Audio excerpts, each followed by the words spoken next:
You know, the adversary that Israel faces today is an adversary that is cruel, an adversary that continues to use its children and its women and its civilians as human shields. You've all seen the stories. You know how when a threat comes in, a warning comes in, they gather, more of them on the roof to serve as children, to have children serve as human shields. I'll quote just one quote to you from the member of the Gaza ruling body, Fatih Hamad, who just said several months ago the following: "The enemies of Allah do not know that the Palestinian people have developed its methods of death and death-seeking. For the Palestinian people, death has become an industry at which women and children excel. The elderly excel at this. That is why we have formed human shields of the women, the children, and the elderly in order to challenge the Zionists. It is as if we were saying to the Zionists, we desire death like you desire life."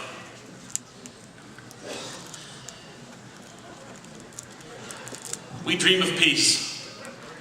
Some of our dreams are unrealistic and naive, but we will continue to dream them. One of the things we dream is the day when someday the neighbors of Israel will care about Jewish life. But maybe that dream is unrealistic. The truth is, peace will come to the Middle East.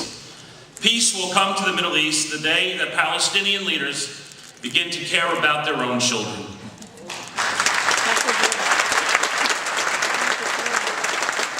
We don't need them to love us. We don't need them to love our children or be concerned when our children are harmed. We need them only to care about their own children. And when that day comes, there will be peace for everyone.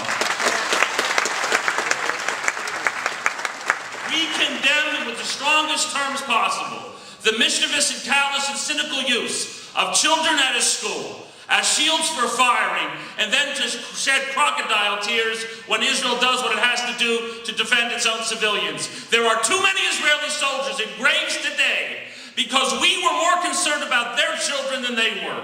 That's the reality.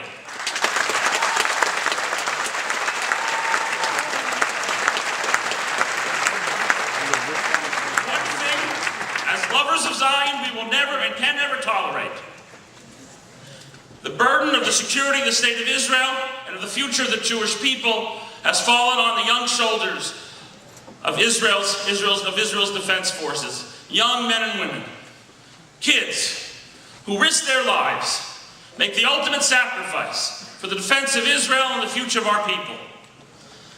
And they are castigated and criticized and libeled. One thing we know gathered here tonight: we know them better than CNN. We know them better than the BBC. We know who they are. We know that their hearts are pure and their hands are clean, and we must defend them as much as they defend us.